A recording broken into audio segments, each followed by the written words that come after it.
Je pense que nous sommes toujours éclairés par la lumière d'Astromore, c'est-à-dire les principes fondateurs des sociétés thermo-industrielles qui se sont développées comme une nouvelle forme de civilisation dans la deuxième moitié du 19e et qui peut être résumé par un adage qui est celui de l'exposition universelle de Chicago en 1933, la science trouve, l'industrie applique, l'homme s'adapte.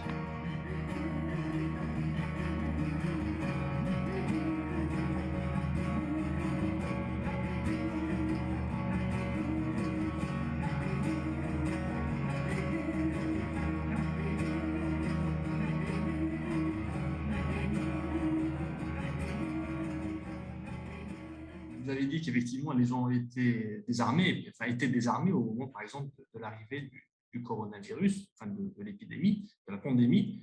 Et oui, donc ce désarmement, il a été programmé. Et, bien sûr, les gens ont été programmés pour être désarmés. Je voyais, par exemple, j'étais un peu choqué de voir, c'était début mars 2020, le gouvernement qui disait que en fait, le virus n'était pas dangereux, qu'il avait besoin de rien faire en fait, hein, que les gens devaient juste continuer à vivre comme avant. Alors qu'en fait, en Italie, au même moment, il y avait déjà Tout à fait. des milliers de morts, enfin bref. Et je me suis dit, bah, tiens, c'est Tchernobyl qui commence avec l'histoire de la menace qui s'arrête à la frontière. Et le problème, c'est que les gens, ils ont vraiment gobé ça. C'est à peine à 35 ans de Tchernobyl. Hein. Les gens ont avalé ça. Et effectivement, enfin, je vois vraiment les gens comme ayant été en France, en tout cas, désarmés face à cette menace qui est arrivée. Et il y a une espèce d'arrogance aussi qui fait que les gens ils croient vraiment ce discours qui leur dit quelque part qu'ils sont supérieurs. Hein. C'est-à-dire au même moment qu'il y a des Italiens qui meurent, qu'il y a des Chinois qui sont morts, et puis tout un tas de personnes des pays qui ont été touchés préalables, que eux, en fait, quelque part, c'est parce qu'ils sont inférieurs. Enfin, j'ai l'impression, en tout cas. Hein. Je ne sais pas ce que vous en pensez un petit peu. Est-ce qu'il y a aussi cette notion d'arrogance qui est liée, qui est comment dire, qui est une facette de cet effondrement symbolique, cet effondrement moral des populations, essentiellement effectivement d'Occident, comme vous le dites dans votre livre, même si ce n'est pas limité exclusivement à l'Occident. Comment placez-vous cette notion un petit peu d'arrogance et puis de naïveté, de gullibilité, hein, donc, pour accepter ce genre de discours sur la supériorité? Alors, je ne suis pas convaincu que les, les populations françaises notamment se soient crues supérieures et de manière arrogante et refusé de prendre en considération le danger. Je crois deux choses. La première, c'est qu'ils ont été roulés dans la farine par des discours à la fois d'experts et de politiques qui ne leur ont pas dit la vérité et qui finalement ont conduit à discréditer la parole politique. Au point que maintenant, vous le savez, sur la question de la vaccination, demeure quand même une certaine méfiance. Sur la question du pass sanitaire, vous le savez, ça fait flamber les croyances qu'on appelle complotistes. Alors, bon, il y a du vrai, il y a du faux. C'est pas le problème. Ce que je veux dire, c'est que tout ça atteste d'une perte de crédit de l'État. Le drame, il est là. Donc je crois que les gens étaient plutôt perdus. Ils ne savaient plus à qui se fier. S'il fallait prendre l'hydroxychloroquine, s'il fallait mettre des masques. Et ça, c'est tout à fait catastrophique parce que ça montre la participation de certains gouvernements, comme le gouvernement français d'ailleurs, à la fabrication d'une méfiance à l'égard de l'information. Les fake news, ce n'est pas seulement les réseaux d'extrême droite ou d'extrême gauche ou les complotistes qui les fabriquent.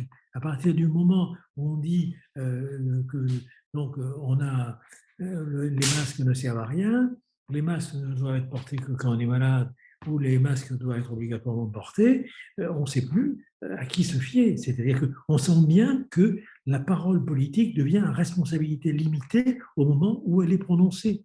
Et donc, là, c'est quelque chose qui, à mon avis, est terrible. Et de la même façon, d'ailleurs, sur la vaccination, essayer de créer quelque chose de l'ordre d'une incitation de la population à se faire vacciner par des mesures très compliquées de passe, d'autorisation. Le pouvoir de l'État, c'est de dire s'il y croit, la vaccination est obligatoire ou elle ne l'est pas. Mais il y a là incontestablement à assumer une autorité qui ne l'a pas été et qui ne l'est pas encore à l'heure actuelle, où le gouvernement essaie, par des mesures incitatives, à pousser les gens à se faire vacciner. La deuxième chose qui a été importante, c'est de se rendre compte que les institutions internationales ne pouvaient plus tenir, avait du mal, encore une fois, à devenir crédible. C'est-à-dire qu'on a vu que l'Europe se trouvait quand même fracturée, puisqu'il n'y avait pas eu la solidarité à laquelle on pouvait s'attendre, que les Italiens de l'Italie du Nord, Bologne, Bergame, étaient dans une situation terrible, absolument terrible, et il n'y a pas eu une solidarité européenne immédiate. Donc, ça a fragilisé d'une certaine façon la consistance morale de la notion d'Europe. Ça, je crois que c'est un point important. De la même manière, on s'est aperçu que la globalisation qui favorise, je dirais, une économie des moins-disants, c'est-à-dire moins cher, eh bien, a conduit à externaliser du matériel sanitaire souverain pour une nation, puisque la France a fermé des usines de fabrication de bouteilles d'oxygène, a fermé des usines de fabrication de tests, de médicaments, même le Doliprane. Enfin, donc on s'est aperçu qu'on devenait extrêmement dépendant de pays comme l'Inde ou comme la Chine, et on était assuré que, bien sûr, puisqu'il y avait un contrat commercial, ça suffirait. Sauf que quand une population est menacée dans son existence, le commerce passe au second plan. Donc là aussi, on l'a appris. Mais peut-être le point extrêmement important, c'est l'oubli de l'histoire. Pourquoi est-ce que ces populations, non seulement ont cru un temps qu'elles pourraient être à l'abri, mais il faut dire que Agnès Buzyn ne s'est pas priée de dire qu'on était à l'abri, pour la ministre, avant d'aller voler au secours de la candidature un peu branlante de Griveaux, n'est-ce pas, à Paris, comme vous savez, eh bien, elle était en train de nous dire que nous étions bien protégés. Bon, c'est pas possible. Toute l'histoire montre l'inverse. Toute l'histoire montre qu'à partir du moment où il y a un vecteur microbien, il tend à se diffuser et que ce n'est pas les institutions administratives ou politiques qui peuvent l'arrêter. Donc, vous voyez, ça c'est un point qui est important, on le développera peut-être un peu, mais nous sommes dans une société de l'instant. Nous sommes dans une société centrée sur le présent immédiat. Et du coup, d'ailleurs, on en parlera peut-être aussi, du coup, cette société du présent immédiat, elle nourrit une pensée réactionnaire et nostalgique du c'était mieux avant. Justement, parce qu'elle n'a pas un regard sur l'histoire. Parce que justement, les populations, comme les gouvernants, sont au milieu de l'histoire. Ils ont la mémoire courte. Et ça, c'est terrible. Et en France, peut-être encore plus qu'ailleurs, mais ça, c'est un autre problème. Et regardez aujourd'hui, c'est tout à fait frappant. Vous allumez votre poste de télé. Je ne dis pas que c'est la meilleure chose que vous ayez à faire, mais vous allumez votre poste de télé, n'est-ce pas? Eh bien, vous entendez l'épidémie est en train de repartir. Et juste l'information après, c'est ah, mais qu'est-ce qu'on est heureux parce que le tourisme reprend. Alors, il faut quand même être un peu sérieux. Ou bien on déplore l'épidémie et on prend un certain nombre de mesures de précaution, ou bien on décide, n'est-ce pas, que l'économie prévaut sur la santé des populations, et à ce moment-là, on laisse faire. Enfin, Et donc, du coup, ça, dans la population, vous avez un discours du style, n'est-ce pas, vivement que ça soit fini pour qu'on vive comme avant. Eh bien non, non, non, justement, essayer de vivre comme avant en oubliant ce qui s'est passé, c'est ne pas en tirer l'expérience, et ça, c'est tout à fait dramatique. Donc voilà, à mon avis, mais vous l'avez dit aussi, à mon avis, comme on a vendu l'information au plus offrant, du coup, elle est plus crédible. C'est ça le problème. Et aujourd'hui, l'information, elle se vend comme une marchandise. On est dans ce que Guy Debord appelait la société du spectacle, c'est-à-dire là où le spectacle est le lieu où la marchandise se célèbre elle-même. Et c'est une célébration de la marchandise. C'est quoi non Pourquoi est-ce qu'on a autant vendu les Lockheed? Bon, je n'ai rien contre le professeur Raoul, ce fut un collègue d'ailleurs à l'université, c'est pas le problème. Mais pourquoi est-ce qu'on l'a autant vendu, cette information? Parce qu'il y avait des gens pour l'acheter. Et qu'effectivement, il y a eu une vague médiatique qui a fait de Didier Raoul une espèce de nouveau gourou. Alors, quand on l'a connu, je l'ai connu il y a 40 ans, vous voyez, donc c'est pas hier, eh bien, c'était plutôt un jeune cadre supérieur dynamique qu'un gourou hippie. Bon, on a le droit de changer, hein, c'est pas moi qui vais lui lancer la pierre, c'est pas ça le problème. Hein. Mais c'est plutôt la question, qu'est-ce qui fait que les médias, pour avoir le maximum de clients achetant l'information, ne se donnent pas la peine de la vérifier? Et là, il devrait quand même un peu aussi relire Camus, Camus écrivant que l'honneur d'un journal ne se mesure pas simplement à ce qu'il dit, mais aussi à ce qu'il s'abstient de dire parce qu'il n'en a pas la preuve. Tout à fait. Et donc, justement, à propos de cette, de ce qui caractérise cet effondrement symbolique, donc dans votre ouvrage, vous parlez beaucoup d'individualisme, du culte de l'individualisme, du juridisme et puis du progrès. Hein. Donc, cette idée qu'il faut tous qu'on travaille et qu'on s'acharne aujourd'hui à bosser dur parce que demain, ça sera meilleur. Et tous les problèmes qu'on rencontre, hein, si j'ai bien compris, corrigez-moi bien sûr, tous les problèmes qu'on rencontre aujourd'hui ou même ceux d'hier, ils seront juste partie du passé. Hein, on pourra quasiment les oublier parce que demain, on résoudra tous les problèmes de l'humanité. Et puis voilà, et vous dites aussi que la civilisation, moi j'appelle ça entreprise occidentale, entreprise capitaliste occidentale, vit dans la vitesse, hein, elle est prise dans la vitesse, elle est peut-être un peu comme un junkie, comme un addict. Hein, qui a besoin de s'injecter de la nouvelle technologie, le dernier iPhone, etc., pour se sentir vivant. Donc, en fait c'est un peu comme une espèce de culte, j'ai l'impression, en tout cas, ou en tout cas, des croyances religieuses dans lesquelles les gens croient sans se poser de questions, vraiment sur le fondement, la réalité, etc. Au même moment où l'Occident, bien sûr, se dit profondément laïque. Hein, donc est-ce que vous voyez une contradiction à ce niveau-là et comment est-ce qu'elle est résolue vraiment au quotidien dans chacun, au niveau de chacun? Comment les gens peuvent-ils d'un côté se dire laïque ou vivre dans un pays laïque et puis d'un autre côté vraiment vouer à un culte, comme ça, à des notions qui leur sont fournies, mais enfin, qui ne sont pas démontrables. Et voilà, jusque-là, en fait, ça ne marche pas. On voit bien que ça ne marche pas. Mais il y a la promesse du lendemain, n'est-ce pas, d'un paradis ou de quoi que ce soit. Comment voyez-vous ça aujourd'hui? Alors, il y a plusieurs questions dans votre question. Il y a plusieurs tiroirs, je dirais, de questions.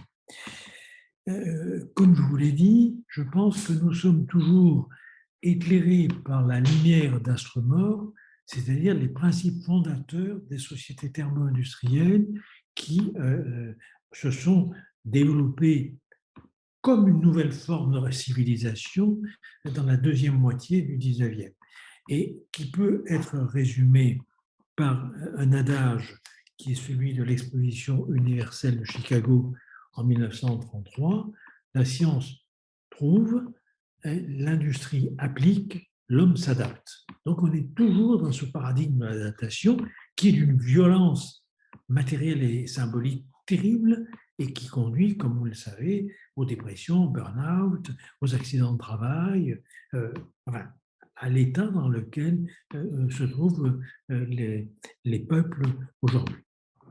Ça, c'est le premier point. Le deuxième point, que nous avons aussi hérité de cette civilisation, c'est d'être une civilisation de la technique et avec l'assurance qu'il n'y a pas de problème qui ne puisse être résolu à un moment ou à un autre par la technique. Et d'une certaine façon, quand aujourd'hui on vous dit mais on va détruire la Terre, vous avez toujours des gens pour dire c'est pas grave parce que grâce à la technique, on va pouvoir aller coloniser d'autres planètes. Bon. C'est ça le problème. Hein. Et je crois que nous sommes une société terriblement technicienne. Et pour vous répondre, bien évidemment, cette société technicienne, n'est-ce pas, elle a, c'est ce que dit d'ailleurs Jacques Ellul, n'est-ce pas, le danger, ce n'est pas la technique, c'est le sacré transféré sur la technique. C'est-à-dire qu'il y a une religion de l'industrie, il y a une religion de la technique, une religion aussi de la science. Mais ça, vous l'avez dès on va dire, dès la deuxième moitié, enfin, voilà, même c'est 1848, je crois, Ernest Renan va dire que les religions, c'est fini, mais il y a une religion formidable, c'est la religion de la science. C'est-à-dire qu'on va faire de la rationalité, qui est quelque chose de formidable, on va en faire un rationalisme morbide. Vous l'avez, ça, d'entrée de jeu, dans la deuxième moitié du 19e et tout au long du 20e, vous avez cette croyance, c'est une croyance, c'est une métaphysique. Camus disait qu'il y a toujours des métaphysiques derrière les méthodes. Choisir la technique, choisir l'industrie, choisir la science, c'est une métaphysique, c'est une vision du monde, c'est une religion. Et d'ailleurs, comme vous le savez, Walter Benjamin a écrit un texte absolument formidable sur le capitalisme, où il dit que le capitalisme, c'est une religion. Et oui, bien sûr, c'est une religion. Alors, le problème, c'est que c'est une religion, on va dire, presque sans morale. Quand je dis presque sans morale, parce qu'il ne faut pas non plus totalement exagérer, il y a quelque chose qui s'appelle le droit, quelque chose qui s'appelle la charité. Mais comme le disait aussi Jaurès, les hommes n'ont pas besoin de la charité, ils veulent la justice, ce qui n'est pas du tout pareil. Et comme le disait aussi Simone Veil, n'est-ce pas, le droit, ce n'est pas la même chose que la justice. Le droit, ça se négocie. Et nous sommes dans une civilisation, alors je crois que nous la devons beaucoup aux États-Unis, qui nous ont amené, comme vous le savez, à une espèce de puritanisme insupportable en ce moment, à une espèce d'utilitarisme moral odieux, il faut quand même bien le dire, et qui impose, n'est-ce pas, une espèce d'éthique quasi intégriste au monde entier.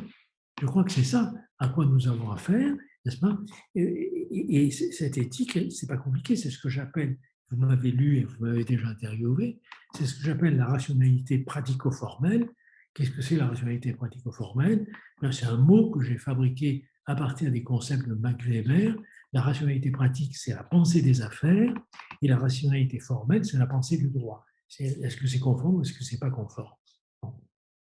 Et à partir de là, vous voyez, la rationalité pratico-formelle, ça veut dire un monde totalement soumis aux croyances d'une raison affairiste et d'une raison juridique, c'est-à-dire formelle. Et ce qui passe à la trappe, c'est bien sûr la morale, l'éthique, au sens de Max Weber, ce qu'il appelle la rationalité substantielle. Et d'ailleurs, vous le savez, j'ai écrit un autre livre qui s'appelle Un monde sans esprit, la fabrique des terrorismes, dans lequel j'essaie de montrer, et je dis des terrorismes, il n'y a pas de terrorisme djihadiste, comme vous savez, et où j'essaie de montrer justement que c'est parce que nous sommes prisonniers de cette vision du monde essentiellement utilitariste, technicienne, que nous avons laissé de côté, je dirais, la part de spiritualité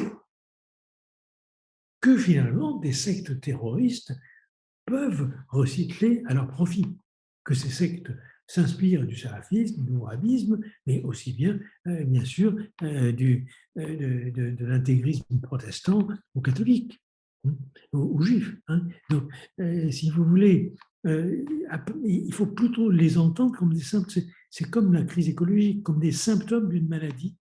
Et cette maladie-là, c'est un monde dominé par la technique, l'industrie, la science et la rationalité juridique et affairiste. Vous savez, on a dit que Malraux avait dit le XXIe siècle sera religieux ou ne sera pas. Il n'a pas tout à fait dit ça en 1955. À l'Express, il a déclaré le XXIe siècle sera spirituel ou ne sera pas. Et moi, je crois beaucoup à cette formule. La spiritualité, elle n'est pas, encore une fois, le propre des religions. On peut la trouver, il y a une spiritualité laïque. On sait bien qu'à la fin du XIXe siècle, sous la Troisième République en France, il y a un nombre de radicaux socialistes, républicains, francs-maçons, qui ont compris, comme Rousseau l'avait compris d'ailleurs au moment de la Révolution, qui ont compris ce désir de spiritualité des peuples et essaient de trouver des équivalents, on va dire, laïques, pour répondre à ce besoin de spiritualité. Mais je crois qu'il ne faut pas jeter le bébé avec l'eau du bain. Les dérives sectaires de toutes les religions, y compris d'ailleurs le capitalisme, les dérives sectaires de toutes les religions ne sont pas les fondements spirituels de ces religions. Dans la prochaine partie, le nazisme, il n'est pas mort. Le nazisme, il est toujours vivant. Ce n'est pas les quelques nazillons qui s'agitent avec des croix gammées, des saluts nucléaires, c'est pas ça le danger. Le danger, c'est les conditions sociales qui ont fabriqué le nazisme et qui sont toujours actuelles aujourd'hui.